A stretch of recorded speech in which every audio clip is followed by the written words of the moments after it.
Bienvenue dans les pauses zen de la semaine de l'éducation physique, volet gestion de stress au Cégep du Vieux-Montréal.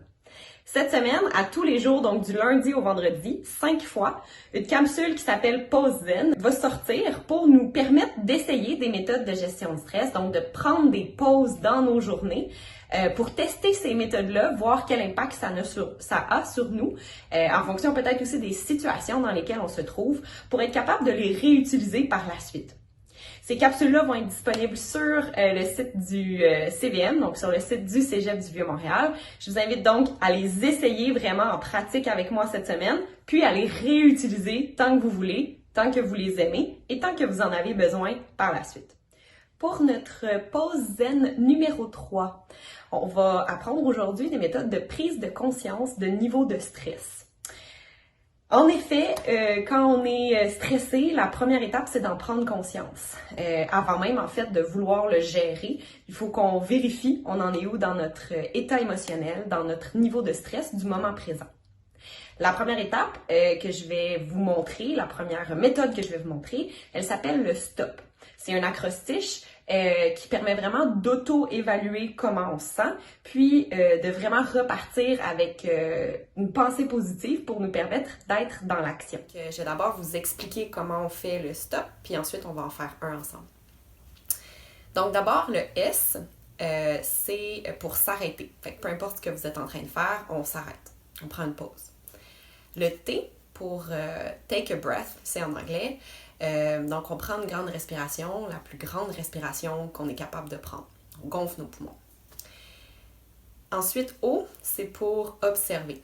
Donc, on va observer deux choses. La première, c'est la première chose qui va nous venir en tête.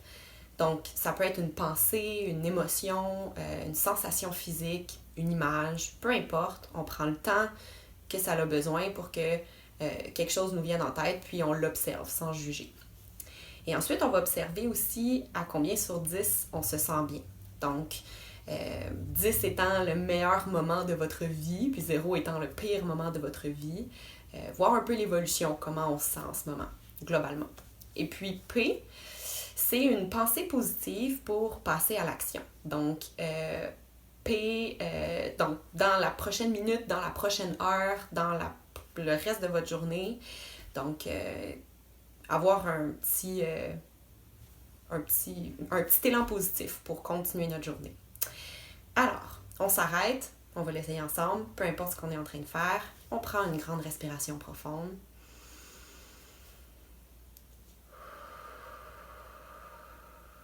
Et on observe la première chose qui nous vient en tête.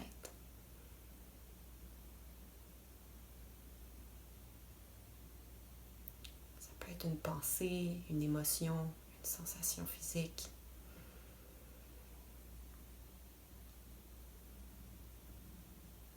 Et à combien sur 10 on se sent bien?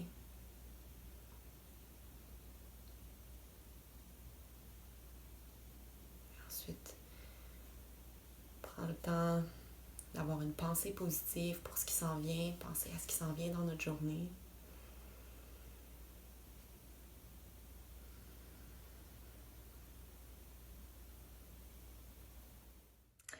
Alors maintenant que vous venez de prendre une pause et de prendre conscience de votre niveau de stress, tout en vous donnant une pensée positive pour le reste de votre journée, ce qu'on va faire maintenant, c'est une petite visualisation pour prendre conscience de physiquement comment le stress se vit dans notre corps. Je vous laisse donc expérimenter la visualisation de la chute avec moi. On va commencer par prendre une grande respiration, la plus grande possible, surtout pour expirer le plus longtemps possible qu'on est capable par la suite. Donc, c'est parti, on inspire. Et on expire.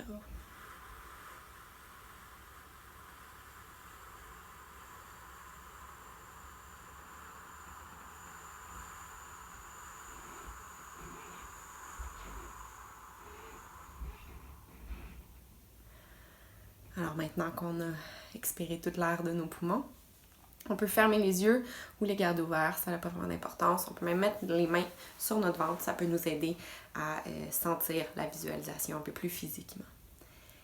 Alors, on va visualiser une chute dans notre ventre vraiment au niveau entre le nombril puis les côtes, là, donc qui descend vraiment au cœur de notre ventre. On imagine une chute. On va commencer par imaginer l'environnement, en fait. Est-ce qu'il fait soleil? Est-ce que c'est humide? Est-ce qu'il fait froid? Est-ce qu'il y a des arbres, des roches? Ensuite, on imagine la hauteur de la chute aussi. Donc, on essaie d'y aller dans le détail et de voir justement cette chute-là qui descend dans notre ventre. Est-ce que le débit de la chute est rapide? Est-ce qu'il y a beaucoup d'eau? Et souvent, le débit, donc l'eau qui coule, plus ça coule vite, plus on aura un niveau de stress élevé. Et ce qu'on va essayer de faire doucement, ça va être de diminuer le débit avec lequel l'eau coule. Donc, on essaie de calmer le volume d'eau qui descend. En fait, il peut y avoir autant d'eau, mais c'est vraiment essayer de descendre la vitesse avec laquelle l'eau coule dans notre ventre.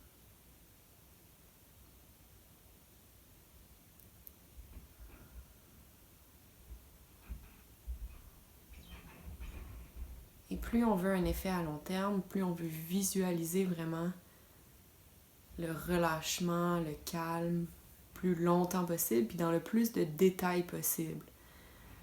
Donc on veut vraiment sentir que l'eau physiquement relâche, nous aide à relâcher notre corps.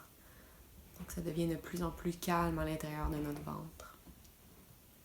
Doucement, on peut inspirer et ouvrir les yeux. Vous devriez sentir que physiquement, il y a un relâchement, puis ça va aider tout ce qui est un peu plus mental aussi à relâcher.